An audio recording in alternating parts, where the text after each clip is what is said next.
வரலாற்றில் மாபெரும் சோகமாக பதிவாக இருக்கிறது வயநாடு பேரழிவு என்ற தலைப்பில் முரசொலி நாளேடு தீட்டியுள்ள தலையங்கத்தில் கேரள மாநிலம் வயநாட்டில் ஏற்பட்ட நிலச்சரிவில் சிக்கி பலியானவர் எண்ணிக்கை 430 ஆகிவிட்டது.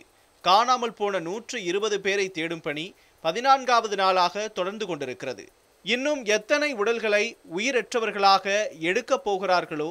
இந்த நிலச்சரிவில் சூரல்மலை, முண்டக்கை, பூஞ்சிரித்தோடு, அட்டமலை ஆகிய இடங்களில் உள்ள வீடுகள் அடித்து செல்லப்பட்டன. ஆயிரக்கணக்கான மக்கள் தங்கள் வீடுகள், உடைமைகளை இழந்தனர். மண்ணோடு மண்ணாக புதைந்து போன வீடுகள் அதிகம். நிலங்களுக்குள் வாழ்ந்த இடங்கள் போய்விட்டன. 10 நாட்கள் கழித்து சாவகாசமாக பார்வையிட வந்தார் பிரதமர் மோடி. வெறும் கையோடு வந்தவர் வெறுங்கையோடு திரும்பி சென்று விட்டார் என்று குறிப்பிடப்பட்டுள்ளது. வயநாட்டில் ஏற்பட்டது தேசிய பேரிடர் என்று அறிவிக்க கூட அவருக்கு மனமில்லை. குஜராத்தில் நடந்திருந்தால் அன்று மாலையே தேசிய பேரிடராக அறிவிக்கப்பட்டிருக்கும். அவர்களது தேசியம் என்பது இந்திய தேசியம் அல்ல, குஜராத் தேசியம்தான். ஜூலை மாதம் 30ஆம் நாள் வயநாட்டில் நிலச்சரிவு ஏற்பட்டது. ஆகஸ்ட் 10ஆம் நாள் தான் பிரதமர் வந்து பார்வையிட்டார். அவரது சிந்தனையில் கேரளா இருக்கும் என்று எதிர்பார்க்க முடியாது. எதிர்பார்த்தால் அது நம் தவறே தவிர அவரது தவறல்ல. பேரிடரின் அளவை பிரதமர் மோடியிடம் விளக்கினார் கேரள முதலமைச்சர் பினராயி விஜயன். முண்டக்கை நிலச்சரிவு பேரிடரின் அளவு மற்றும் தாக்கத்தை கருத்தில் கொண்டு அதிதீவிர பாதிப்பாகவும் தேசிய பேரிடராகவும் அறிவிக்குமாறு கோரிக்கை வைத்தார் கேரள முதலமைச்சர். நிலச்சரிவின் தாக்கம் மற்றும் அளவை மனதில் கொண்டு தேசிய பேரிடராக அறிவிக்குமாறு எழுத்து மூலமான கோரிக்கையையும் அவர் வழங்கினார் என்று முரசொலி சுட்டிக்காட்டியுள்ளது. இப்பகுதியில் நிலச்சரிவு ஏற்படுவதற்கு முக்கியமான காரணம் காலநிலை மாற்றம்தான் என்கிறார் ஹோம் சென்டர் ஃபார் எக்காலஜியின் இயக்குநரான CK விஷ்ணுதாஸ். இப்படி நிலச்சரிவுகள் நடப்பதற்கு முக்கியமான காரணம் காலநிலை மாற்றம்தான். கடந்த 10 ஆண்டுகளில் காலநிலை மாற்றத்தால் மழை பெய்யும் விதமே முற்றிலுமாக மாறியிருக்கிறது. எங்கள் சென்டர் மூலம் 200 இடங்களில் மழைமானிகளை பொருத்தி இருக்கிறோம். அதை வைத்து இதனை தெளிவாக சொல்ல முடியும்.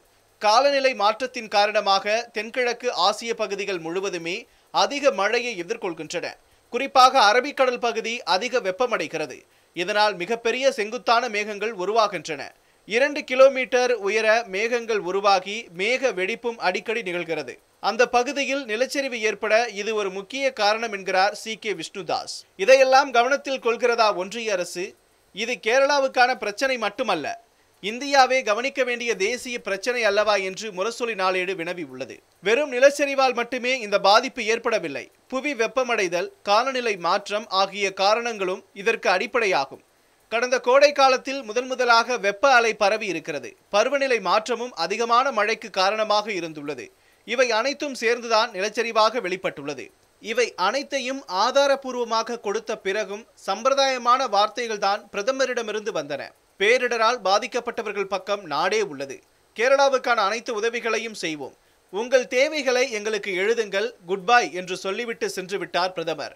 அதே தமிழ்நாட்டுக்கு காட்டிய பெப்பேதான் கேரளாவுக்கும். தேசிய பேரிடராக அறிவித்தால் ஒன்றிய அரசிலிருந்து உடனடியாக பணம் தந்தாக வேண்டும். அதனால்தான் தேசிய பேரிடர் என்ற வார்த்தை வெளியில் வராமல் தொண்டை அடைக்கிறது.